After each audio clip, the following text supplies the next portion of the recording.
Hey, shalom, shalom, shalom. I want to first start out by giving infinite praises to Yahweh, Ba'ashem Yahushua, Ba'ashem Kakwadash.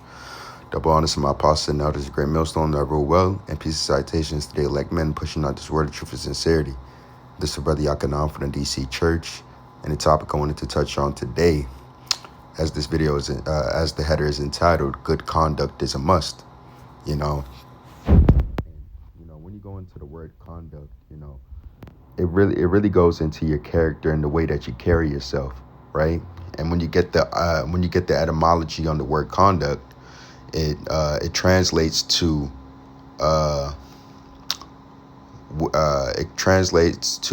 with leadership.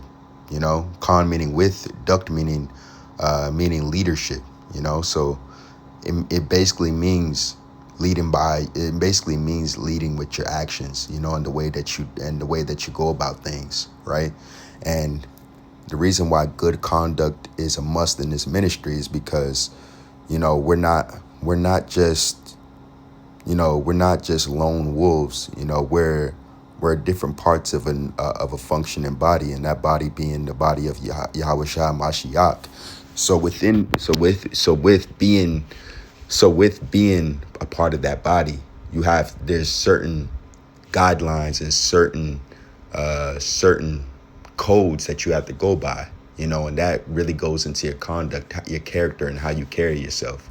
And it's a must, for the brothers coming behind you, for the brothers beside you, and the brothers that you interact with,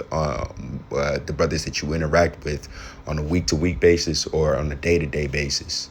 Your conduct is a show of your character and how you deal with people. How you deal with people in the ministry. It's a good show. It's a good show of how.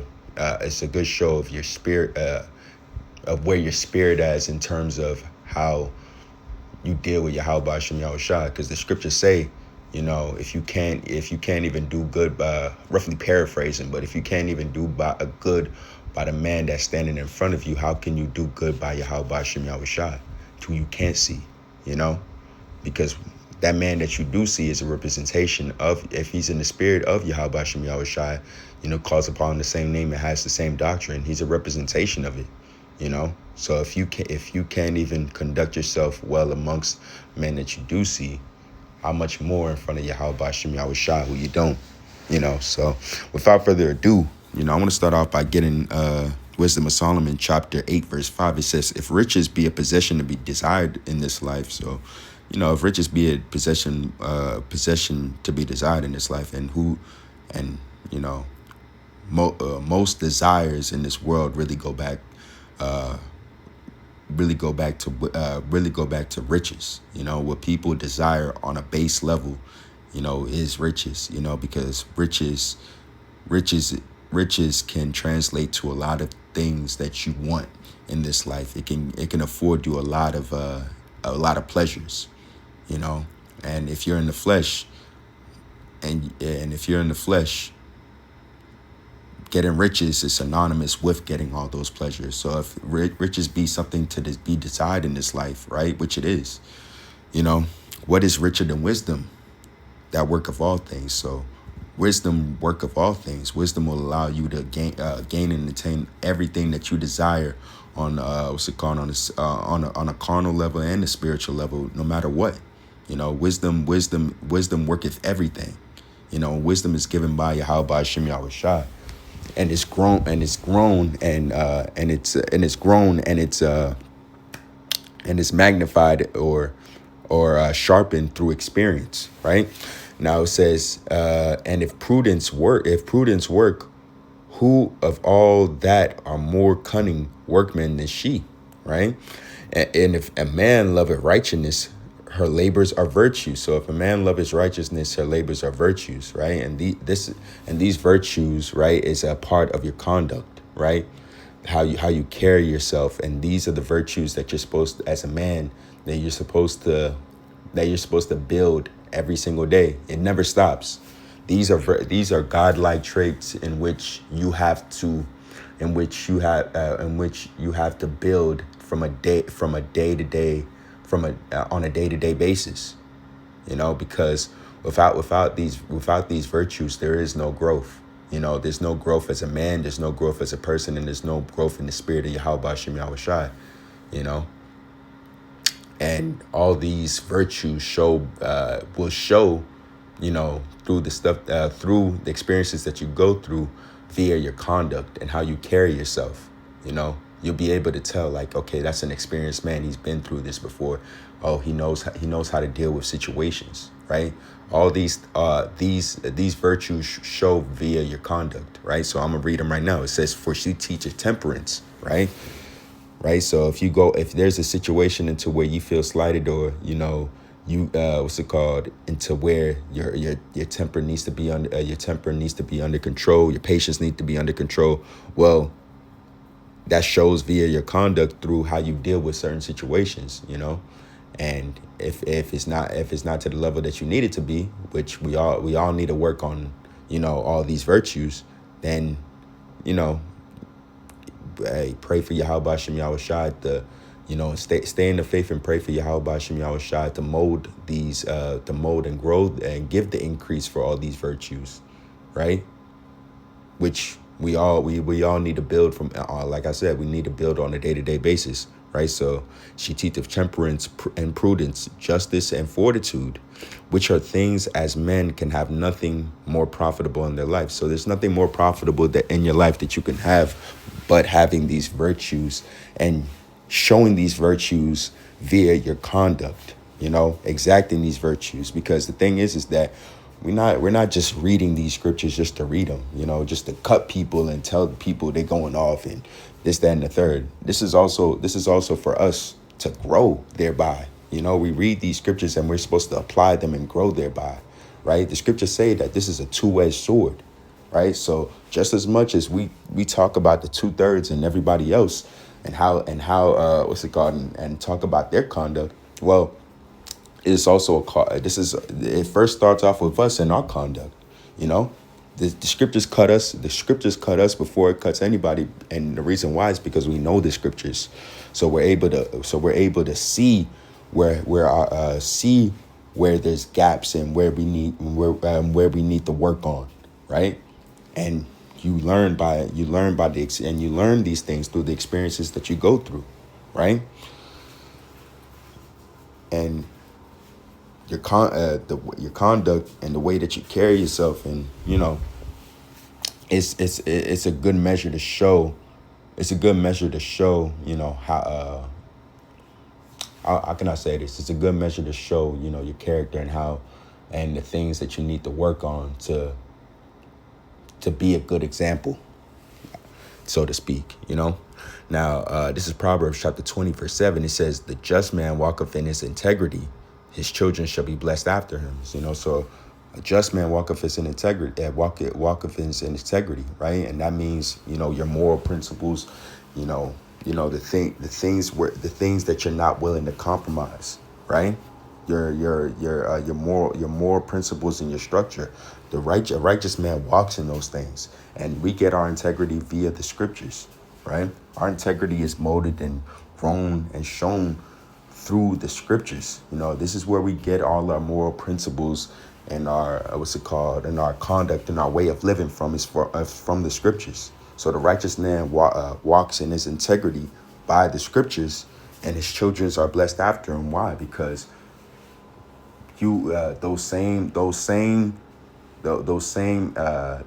that integrity that you're showing before the world, which is your conduct, right?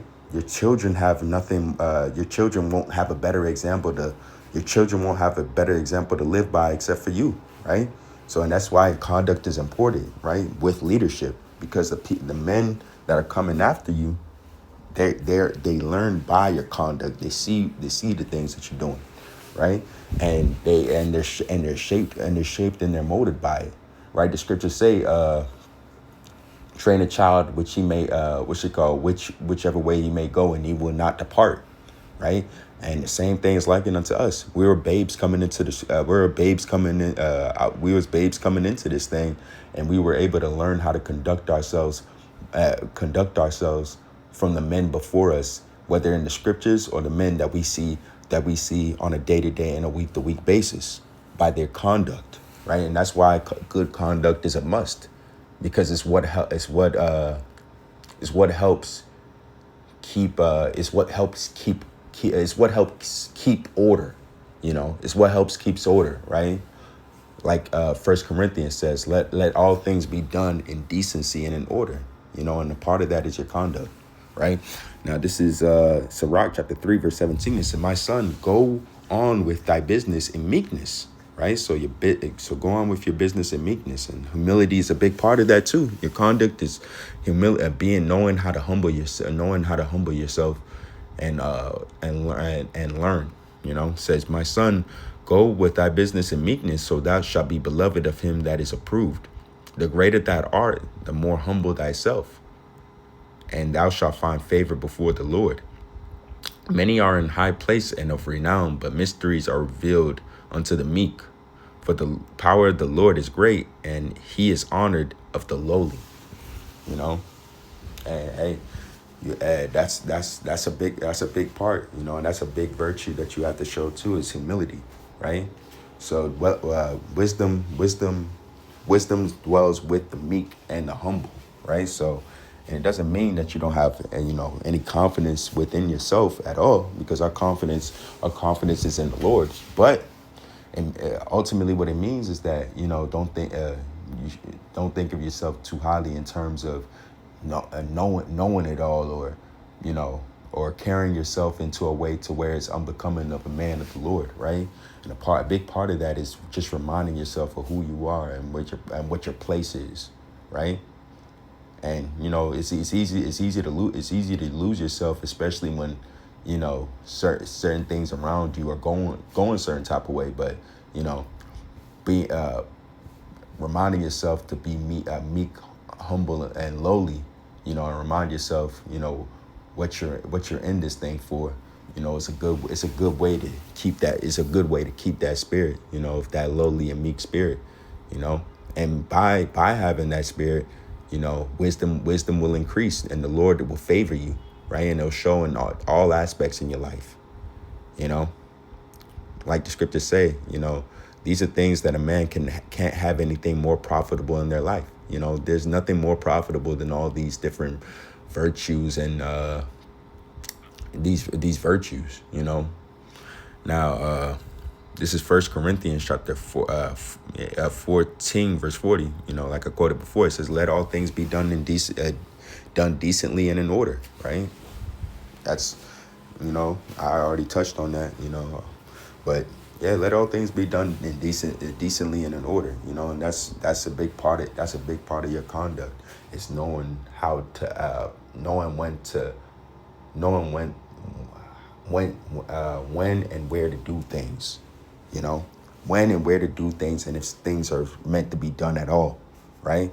That's part of the conduct, right? A big part of conduct is order, knowing when to do things, and if things should be done at all, right? And you learned that through your experiences, and you learned that through the extrapolation of the scriptures, and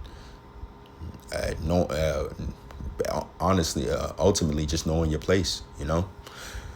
This is Sirach chapter 2 verse 15. It says, "They that fear the Lord will not disobey his word, and they that love him will keep his ways." So they that fear the Lord will not disobey his word, and they that love him will keep his ways, right? So, and that's part of, and how we know what his ways are is through the scriptures, right? And we follow those ways via our conduct, right? Like I said before, it's one thing to know the scriptures, but it's another thing to understand. And when you understand, you live by these scriptures. You do things according to the scriptures, right? And that's how you show love, and you get favor from Yahweh Hashem Yahushua, right? It says, "They that fear the Lord will seek which is well." So they that seek the Lord will seek which is well, right? And will do them, right?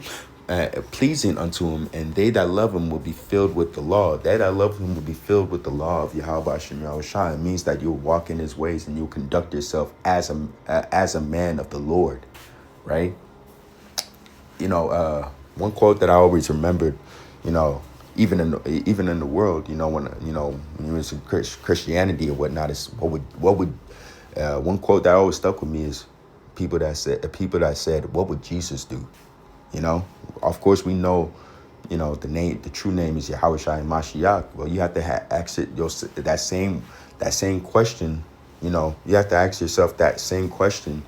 In the ministry, is this is this a trait that Yahweh Shai would show, right? Because we're supposed to be likened unto joint heirs unto him, and Yahweh Shai is the ultimate example of the perfect Israelite.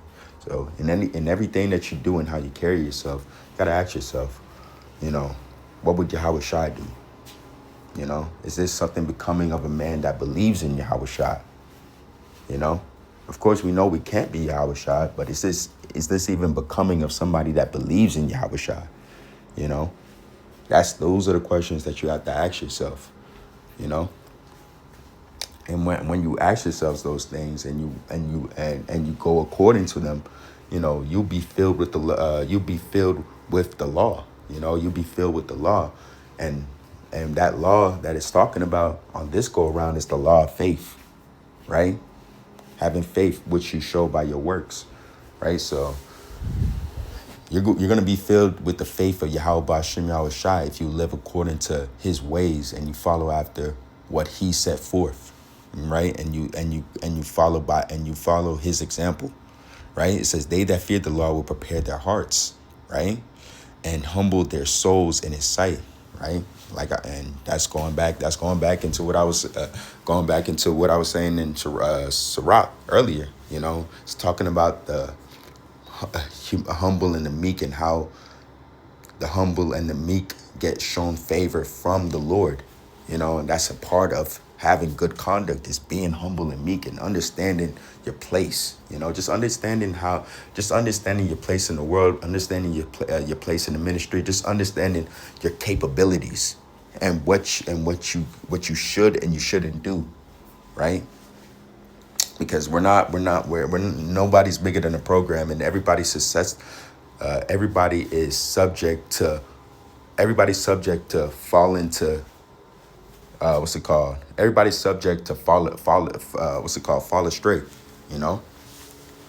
Everybody is subject to being made an example.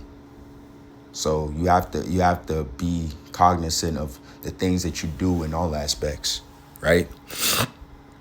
It says, but I keep my, this is 1 Corinthians verse 9, verse 27, chapter 9, verse 27. It says, but I keep my body and bring it into subjection, right? So you have to bring your body into subjection, right? And that's discipline. You have to discipline yourself, and that's ultimately what conduct is, because, hey, spirit is willing, but the flesh is weak, right? We're warring against the flesh every single day. So you have to bring that same flesh under subjection. You have to win. We're fighting, but we're fighting to win. So you have to bring that body into subjection, lest by any means, when I preach to others, I myself shall be cast away. So we don't want to be hypocrites. We don't want to say something to somebody else, but live a completely different lifestyle and have that lifestyle show by our conduct, and have that hypocritical lifestyle show by our conduct, and just doing anything haphazardly, right? That's being an unprofitable servant. This one, the scripture says, "This one that teacheth others, but is unprofitable to himself." We don't want to be that. We don't want to be those that preach the good word, but those words weren't profitable unto us. We want those words to profit us and profit the ones that come after us. Now, this is Hebrews chapter 10, verse 23. It says, "Let's hold fast the profession of faith without wavering, for he is faithful that promised. And let us consider one another to provoke unto love and good works, not forsaking the assembling of ourselves together, as the manner of some is, but exhorting one another, and so much the more as ye see the day approaching." So don't forsake the assembling of one another, and we're in the thing to where we have to have brotherhood. We have to have brethren This is not a one-man show. This is not a lone wolf type of deal. You know, we're supposed to fellowship with one another, and you know, when it comes with and what comes with fellowship is good conduct. You know, being able to show yourself, and be a representation of what it means to be not only what's it called? Not only how do I word this? Not just a man, but a faithful man. You know, a man that that lets the light of Yahweh Hashem Yahweh Shai shine through him. You know, being a good vessel and showing love to one another. You know, this is Romans chapter 13 verse 8. It says, "Owe no man anything but to love one another." You know, we don't owe anything but to love one another. The only thing that we owe the men that we fellowship and we assemble with is love, right? That's the only thing the scriptures ask of us to give one another is love. That's the only command. That's the one of the two commandments Yahweh Shai put forth unto the ones that believe him, is to love one another, right? And that's the only thing that we owe each other, is to love each other. But that love encompasses all the commandments. That love encompasses the commandments. So love being the law encompasses the whole law, right? It says, "No man, owe no man nothing but to love one another. For he that loveth hath fulfilled the law." So he that loveth hath fulfilled the law, because everything that comes after love comes after that. You know, all the laws of sinning against one another is covered under that law right there, that law of love. So if you love your brother, you're not gonna conduct yourself in a certain way to where you're sinning against the brother or you're defiling yourself in front of a brother. You know, and before you love another brother, you gotta love yourself too. You know, and the part of loving yourself is not defiling yourself and not doing certain things to where it's unbecoming of a man of the Lord, right? Now it says, "For this thou shalt commit adultery, thou shalt not steal, thou shalt not kill, thou shalt not steal, thou shalt not bear false witness, thou shalt not covet. And if there is any other commandment that is briefly comprehended, this saying, namely, thou shalt love thy neighbor as thyself." Right? So if you love your neighbor as yourself, you're not gonna do any of these things. Right? You wouldn't kill yourself. You wouldn't commit adultery against yourself. You wouldn't steal. You wouldn't steal from yourself. You wouldn't bear false witness from yourself. Right? So that love encompasses all these things. You know, and that's a part of your conduct, and that's why good conduct is a must. You know, it's not something to be negotiated. You know, because good conduct is what allows this ministry to keep going and allows the fellowship of the brethren to keep growing, you know, and allows our love for one another to be magnified through the spirit and power of Yahweh Hashem Yahweh Shai. It says, "Love worketh no ill towards his neighbor," right? Therefore, love is the fulfilling of the law, you know. So, you know, that's ultimately it. You know, love your neighbor as yourself. Show love towards yourself and your neighbor, you know, and have good conduct. Have good conduct in the ministry, so you may be able to grow in all the virtues that are set before in the scriptures, you know. And with that, I want to say, call all Yahweh Hashem Yahweh Shai, double honor to my apostles and elders, a great millstone, and peace citations to the elect men pushing out the sword in truth and sincerity. Till next time, I want to say shalom.